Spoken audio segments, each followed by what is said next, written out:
Hello বন্ধুরা, আশা করি সকলেই ভালো আছেন। আমিও ভালো আছি। আজকে নান্দাইল আইনজীবী সমিতির পেজে লাইভে চলে আসলাম। কিছুক্ষণের মধ্যেই কোর্টে যাব। আমার চেম্বার সৈয়দ নজরুল ইসলাম ভবন, ময়মনসিংহ জেলা আইনজীবী সমিতি এবং ঈশ্বরগঞ্জ আইনজীবী সমিতির নিচতলা আমার চেম্বার রয়েছে। যারা নান্দাইল ঈশ্বরগঞ্জ গরিপুর এর বসবাস করেন, এরা জমি সংক্রান্ত মামলা সাধারণত ঈশ্বরগঞ্জ চৌকি আদালতে করা হয়। নান্দাইল ঈশ্বরগঞ্জ গরিপুর নিয়ে যারা বসবাস করেন, জমি সংক্রান্ত কোনো মামলা হলে সাধারণত ঈশ্বরগঞ্জ চৌকি আদালতে যেসব জমির মূল্য 25 লক্ষ টাকা সেখানে হয়। এবং জমি যদি কেউ দখল করা হুমকি দেয় 144 ধারা বা 107 ধারা মামলা, সেগুলো কিন্তু ময়মনসিংহ কোর্টে করতে হয়। যার জন্য যারা নান্দাইল এবং ঈশ্বরগঞ্জ গরিপুরে রয়েছেন, এই ধরনের মামলার প্রয়োজন পড়ে, আমার সাথে ময়মনসিংহ জেলা জজ আদালত সেখানে দেখা করতে পারেন, অথবা আমার বাসায় যে চেম্বার রয়েছে আলিয়া মাদ্রাসা 16/1 পাদ্রী মিশন রোড, সেখানেও দেখা করতে পারেন এবং ঈশ্বরগঞ্জ চৌকি আদালতে দেখা করতে পারেন। যারা গরিপুরের বাসিন্দা রয়েছেন, যে গরিপুর অথবা নান্দাইলে অথবা আপনার ঈশ্বরগঞ্জ, তার মধ্যে যে বিভিন্ন ইউনিয়ন রয়েছে নান্দাইলের, যেমন বেতাগুড়ি ইউনিয়ন বা মোয়াজ্জমপুর ইউনিয়ন বা চণ্ডীবাসা, গাঙ্গাইল, রাজগাতি, মুসল্লি, সিংরুল, আচারগাঁও, শেরপুর, খারোয়া এবং জাঙ্গিরপুর ইউনিয়ন উপস্থিত। আর আপনার ঈশ্বরগঞ্জ এর মধ্যে সোহাগী, সরিষা, 18বাড়ি, জাটিয়া, মাইজবাগ, মগডোলা, রাজীবপুর, উছাকেলা, তারন্দিয়া এবং বড়হিত। এবং গৌরীপুরের মধ্যে আপনার গৌরীপুর যে ইউনিয়ন রয়েছে, ময়লাকান্দি এবং অচিন্তপুর, মাওয়া, সোনহাটি, বুকাইনগর এবং রামগোপালগড়, ডোয়াহলা এবং বাংলামারি এবং শীতলা ইউনিয়ন।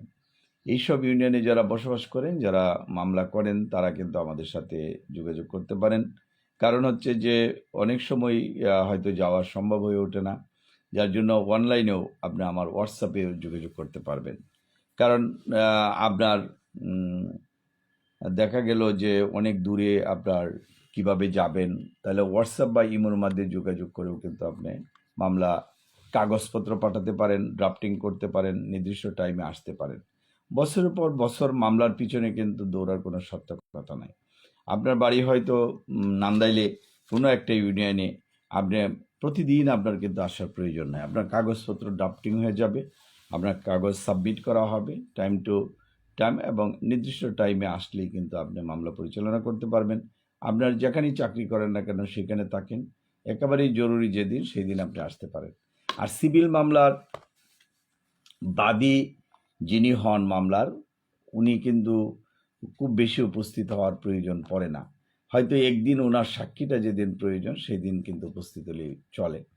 কিন্তু আমরা মনে করি যে মামলার পিছনে ঘুরতে ঘুরতে আমার মনে হয় দফা রফা শেষ হবে। কারণ হচ্ছে যে যিনি বাদী থাকেন, উনি শুধু মামলাটা প্রয়োজনীয় কাগজপত্র বা ওনার তদবিরকারী সবগুলা দিয়ে যে সাইন করে দিবেন, সাবমিট করা হবে। একটা সিভিল মামলা পরিচালনা করতে প্রায় 13টি স্টেপ কিন্তু পার হতে হয়। তার মধ্যে 7 থেকে 8টি স্টেপ শুধু এমনিই চলে যায় 8 মাসের মতো। এগুলোর মধ্যে আপনার দেখা গেল দাখিল করলেন, সময় গেল, এটা জারি হবে, রিটার্ন স্টেটমেন্ট আসবে, এরপর সেটেলিং ডেট, অন্যান্য যে ডেটগুলা, এইগুলা পার হওয়ার পরে কিন্তু মামলা শুরু হবে। কিন্তু আপনি এটার পিছনে আপনি লেগে আছেন কখন আপনার মামলা শেষ হবে, এবং সেই মামলা যখন আপনার অর্থাৎ সাক্ষী লেভেলে যাবে, পিএস লেভেলে যাবে, তখন কিন্তু মামলাটা আপনার শুরু হবে। সুতরাং এই মামলার সাক্ষীতে বাদীর একটা সাক্ষী থাকে, একদিন আপনি সাক্ষী দিতে হয়। এরপরে আপনার পক্ষে যদি কোনো সাক্ষী থাকে দিতে পারেন, আর বিবাদীর সাক্ষী এবং যারা থাকবে তারা জবাব এবং সাক্ষী বা তার যারা করার প্রয়োজন পড়ে।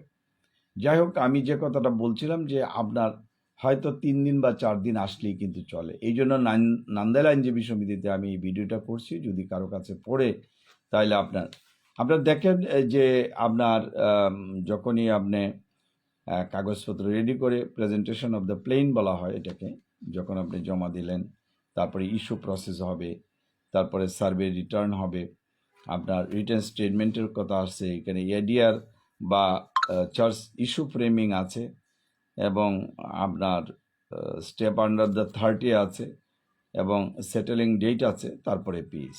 প্রায় 9 নম্বর স্টেপ থেকে কিন্তু মামলাটা শুরু। সুতরাং এই যে এতদিন আপনি কিন্তু শুধুমাত্র 2 দিন আসলেই কিন্তু চলে কি, এবং আপনার ডেট নিতে হলে ইদানিং দেখা যায় যে এই যে যারা এটার লগে জড়িত, যেমন পেশকার, সেরেস্তাদার, তারপরে যারা এই যে আপনার ইস্যু প্রসেস যখন হয়, এই যে এসআর, অর্থাৎ সার্ভিস রিটার্ন ফেরত আনা বা এটা দাখিল করা, এগুলাকে ফেরত আনা, এইগুলোর ব্যাপারে টাকা পয়সা চায়। যদিও এইটা সরকারিভাবে কোনো নিয়ম নাই, তাদের জন্য আলাদা বেতন রয়েছে, কিন্তু আপনাকে অতিরিক্ত ফি দিতে হয়। এর ভিতরে তো আপনি অ্যাডভোকেটের ফি বা মোহরির ফি, এইগুলার যন্ত্রণার জন্য অনেকেই কিন্তু এই লাইনে আসতে চায় না। সুতরাং আপনি কম টাকায় কিন্তু মামলা পরিচালনা করতে পারবেন। আমি অনেক জায়গায় বলেছি যে সরকারি ফি কিন্তু বেশি না, কিন্তু দেখা যায় যে এই যে চতুর্দিকের যে ঝামেলাগুলা, এইগুলার কারণে কিন্তু দেখা যায় যে মামলা করতে রাজি হয় না। আর মামলা করে আপনি এটার পিছে লাগার প্রয়োজন নাই। আমি তো বলেই দিলাম যে আপনার প্রত্যেক ডেটেও আসার প্রয়োজন নাই। এটা অ্যাডভোকেট হাজিরা দেওয়া চলে। সুতরাং অ্যাডভোকেট যদি হাজিরা দিয়ে দেয়, তাহলে তাকে যে আসতে হবে এরকম কোনো কিন্তু বক্তব্য নাই। সুতরাং আপনারা আমাদের সাথে পরামর্শ করলে মামলায় আপনি 2 দিন বা 3 দিন যদি আপনি আসেন, তাহলেই কিন্তু চলবে। সুতরাং আমি মনে করি যে আপনারা আমাদের সাথে যোগাযোগ করে মামলা পরিচালনা করতে পারেন। যারা ময়মনসিংহের, বিশেষ করে নান্দাইল, ঈশ্বরগঞ্জ, গরিপুর, যারা মহাজমপুর ইউনিয়ন বা চণ্ডীবাসা বা নান্দাইল ইউনিয়ন, গাঙ্গাইল, রাজগাতি, মুসল্লি, সিংরুল, আচারগাঁও, শেরপুর এবং কারো জাহাঙ্গীরপুর ইউনিয়নে রয়েছেন, তারা আমাদের সাথে যোগাযোগ করতে পারেন। বা ঈশ্বরগঞ্জ, সোহাগী, সরিষা, আঠারোবাড়ি, জাটিয়া, মাইজবাগ, মগডোলা, রাজীবপুর এবং উচ্ছাখেলা, তারন্দিয়া, বরহিত ইউনিয়নে যারা বসবাস করেন, বা ময়লাকান্দি, গরিপুর, অচিন্তপুর, মাওয়া, সোনাহাটি, বুকাইনগর, রামগোপালপুর, ডৌয়ালা এবং বাংনামারি এবং সিদলা যারা অধিবাসী রয়েছেন, তারা আমাদের সাথে যোগাযোগ করতে পারেন। এবং আপনি 2 দিন বা 3 দিনই হাজিরা দিয়ে কিন্তু আপনি মামলা পরিচালনা করতে পারবেন। এর ভিতরে আপনার যদি যে কাজগুলো থাকে সেগুলো আপনাকে করতে হবে। যাই হোক, আমি আপনাকে খরচের কথাও বলতে পারি। একটা মামলার জন্য হয়তো অ্যাডভোকেটের ফি 4-5 হাজার টাকার প্রয়োজন পড়ে। এখানে কেরানি বা যারা রয়েছে এদের আরও 1,000 টাকা, 5-6 হাজার টাকা হলেই কিন্তু একটা মামলা দাখিল করা যায়।